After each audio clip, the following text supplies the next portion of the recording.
Hello madam. Hi. Hi everyone, welcome back to a new blog. कैसे हैं आप सब? आई होप आप सब अच्छे होंगे। और मैं हूँ रितु और आप देख रहे हैं आरजी ब्लॉग इंडियन विलेजर। और जो ये अभी आपने मेरे ब्लॉग में देखी, तो ये मेरी ननद आई हुई है। मेरे हस्बैंड से छोटी है, बट मेरे दो ननद है, ये बड़ी है। और आजकल ये आई हुई है घर पे, जैसा कि आपने पुराने ब्लॉग में देखे होंगे। अगर नहीं देखा तो इसलिए मैं बता रही हूँ कि ये कौन है। और ये मॉर्निंग का तो टाइम नहीं है, ना ही दोपहर का है। आई थिंक ये 10:30-11 का टाइम है। और मैं जो हेल्पर है और बच्चों की दादी जी हैं, उनके लिए चाय बनाई और ख़ुद के लिए कॉफ़ी बनाई। तो बस काम की भाग दौड़ में बीच में अपने लिए भी टाइम निकालना पड़ता है ना। और सबके साथ ऐसा ही होता होगा। ये बच्चा है, ये इसकी मम्मी है, ये इसकी मम्मी है। हाँ, इसकी गर्दन सिर्फ ना, इसकी गर्दन पीछे है बस में। इसकी रेलगाड़ी छूट गई थी पिछला जन्म में। टी ले किसका उन्हें देंगे आइए गया। देखिए ये हमारा लड्डू है। ये इसके पापा का बच्चा है, ये इस पे कहीं से नहीं मिलता है। ये इसकी मम्मी का बेटा है, ये इसके पापा का बेटा है, ये इसकी मम्मी का बेटा है। सकल इसके पापा का इसके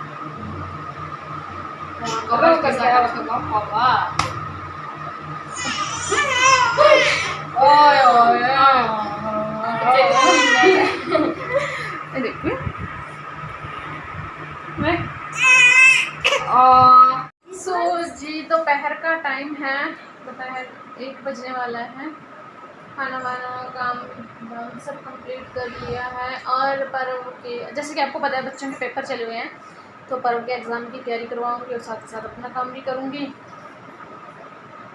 साथ ही साथ इसको थप्पड़ भी लगेंगे, काम भी होएगा, पेपर की तैयारी भी होएगी, है ना। मुझे हैंड पे स्टार मिला था।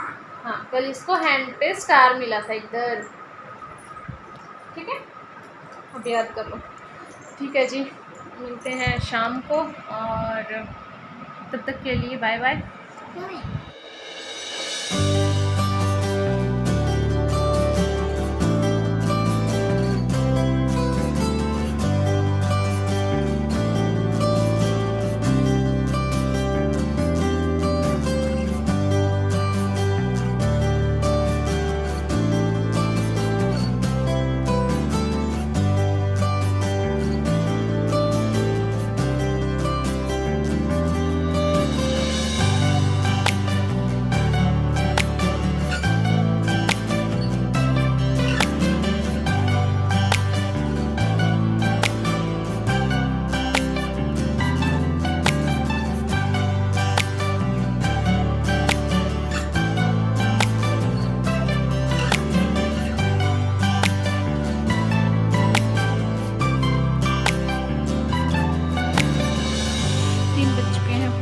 बस अब मैं बनाऊंगी चाय। और पक्षित भी आ चुका है ट्यूशन से, इतनी सूज उठा रहा है। इधर रख दो, फिर डेस्क में रख देंगे इनको। तो चलिए भाई, 3 का टाइम है और 3 का अलार्म सबके दिमाग में बोल जाता है कि चाय।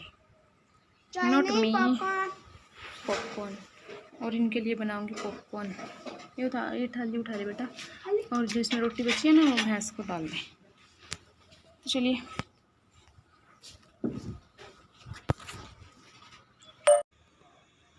पक्ष लेके आया था पॉपकॉर्न वाली मक्की कॉर्न्स बोलते हैं जिनको, तो वो लेके आया था। और एक दिन पहले भी मैंने इनके लिए पॉपकॉर्न बनाए थे। आज फिर इनकी ज़िद है कि मम्मी पॉपकॉर्न बना दो।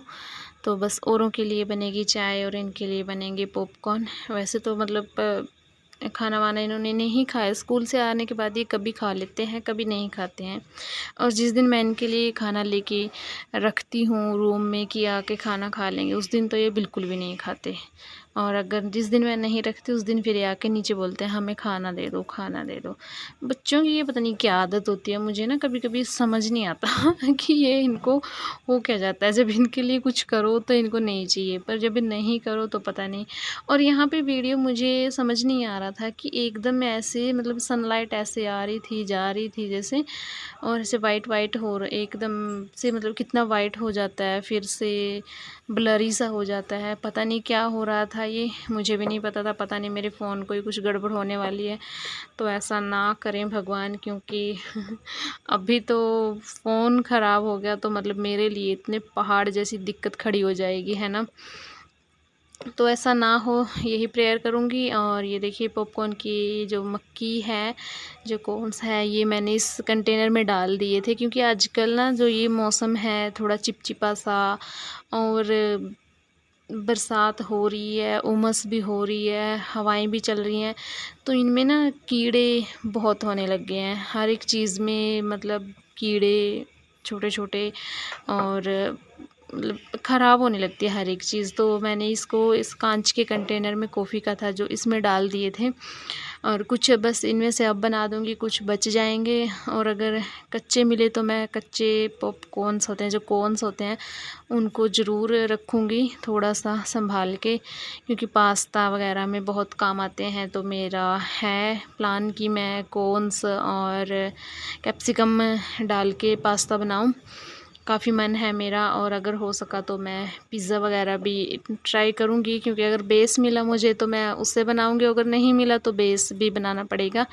बट ट्राई करूँगी कि मुझे बेस मिल जाए पिज़्ज़ा के, तो होममेड पिज़्ज़ा हो जाएगा और इजी हो जाता है बनाना। तो मैं आपसे शेयर करूँगी अगर मैंने बनाया तो। चलिए बस अब बना लेती हूँ पॉपकॉर्न।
पतिदेव के शूज़ मैंने सुबह धो दिए थे, और अब जब ये सूख चुके हैं तो मैं इनके ऊपर सरसों का तेल लगा के इनको धूप में रख दूँगी। जो लेदर होता है, चमड़ा होता है, अगर आप उनको तेल लगा के धूप में रख देते हो तो उनकी सेल्फ़ लाइफ़ काफ़ी बढ़ जाती है और वो चलते भी अच्छे हैं।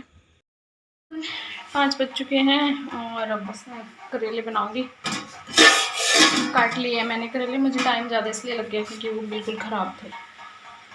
थोड़े से करेले निकले, चलो जितने निकले बनाने तो हैं वो। तो बस अभी मौसम तो थोड़ा सा ऐसा लग रहा है कि जैसे बारिश होगी, बट एक्चुअली बारिश नहीं होगी।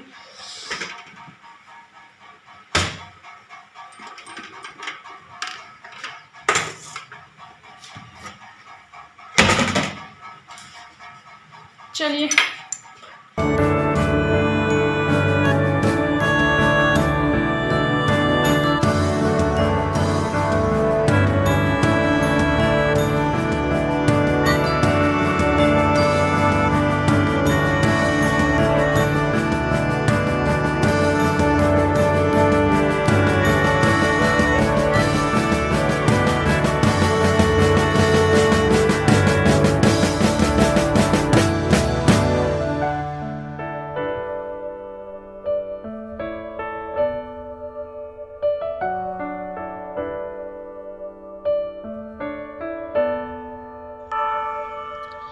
करेले की सब्ज़ी मैं आपसे कई बार शेयर कर चुकी हूँ, बट आज बन रहे हैं तो फिर से शेयर कर देती हूँ, है ना। तो सबसे पहले मैंने करेले को ही तेल में फ्राई कर लिया है, भून लिया है, क्योंकि इससे जल्दी करेले बन जाते हैं। अगर आप पहले प्याज वगैरह डाल दो तो प्याज पानी छोड़ता है, तो करेले को पकने में फिर ज़्यादा टाइम लगता है। तो पहले करेले ही भून लेते हैं और फिर उनमें मैंने डाली हल्दी, और इसके बाद जो मैंने लहसुन का पेस्ट बनाया था वो भी मैंने इसी में डाल दिया, और मिर्च थी जो मैंने इनमें बड़े बड़े कट लगा दिए थे ताकि इनके अंदर मसाला चला जाए और ये भी अच्छे से भुन जाएं। काफ़ी तीखी थी ये मिर्चें, मैंने लाल मिर्चें नहीं डाली थी। तो जब लहसुन पक गया तो उसमें फिर मैंने ये मिर्चें और जो ये प्याज थे मोटे मोटे काटे हुए थे मैंने ये भी मिक्स कर दिए। एक तो इससे ये होता है जल्दी बनते हैं करेले, और एक इतना इजी मेथड है ना, ये बहुत ही इजी और इतने टेस्टी करेले बनते हैं। और अगर आपके पास चाट मसाला है तो आप लास्ट में जब ये पक जाएं, जब आप इन्हें उतार लें आँच से, तो फिर आप उस टाइम डालना चाट मसाला, तो करेले इतने अच्छे बनेंगे। एक तो तेल में जब हम इन्हें डीप फ्राई कर देते हैं तो ये कड़वे बिल्कुल नहीं रहते, और ऊपर से फिर जब ये चटपटे बनते हैं ना तो बाय गॉड इतने टेस्टी लगते हैं। तो कभी ट्राई करना ये भी, और अगर आपको नहीं पसंद आए तो वो भी बताना है ना। और ये देखिए लास्ट में मैंने इस पर डाला नमक। अब ये मतलब करेले तो फ्राई हैं, अब ये प्याज पक जाएगा और थोड़े टाइम में हरी मिर्च भी पक जाएगी। आप बिलीव नहीं करोगे, बस मैंने उस दिन पहले भी बोला था कि मतलब सिर्फ 10 मिनट में आपके करेले तैयार हो जाएंगे। और पहले ये लगता था कि करेले बनाने हैं, बट अब मुझे बिल्कुल ऐसा नहीं लगता। अब मुझे होता है अरे करेले ही तो बनाने हैं है ना। कितना फ़र्क हो जाता है, मतलब एक ही शब्द है, एक ही चीज़। और जब तक मैंने आटा गूँथा और ये बर्तन किए तब तक करेले पक चुके हैं। अब उन्हें डाल दूँगी इसमें और फिर बनाऊँगी रोटियाँ, और फिर मुझे करनी है प्रेस। कपड़े पड़े हैं काफ़ी प्रेस का, और गर्मी बहुत हो रही है आज। चलिए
जैसा कि मैंने बताया गर्मी काफ़ी थी आज, और चूल्हे के आगे इतनी गर्मी लग रही थी आज तो पता नहीं क्यों। और बस फिर खाना बना के मैंने जो मेरे नीचे के काम थे मैंने वो कंप्लीट किया, और अपना खाना लेके मैं सिर्फ ऊपर चली गई। और बस फिर नहाना धोना फेस वॉश करना ये सब हुआ, और यही था आज के इस व्लॉग में। आई होप आपको अच्छा लगा होगा। अच्छा लगा है तो प्लीज़ लाइक करना, शेयर करना, कमेंट करना, और चैनल पे नए हैं तो प्लीज़ सब्सक्राइब करना। थैंक यू, मिलते हैं कल।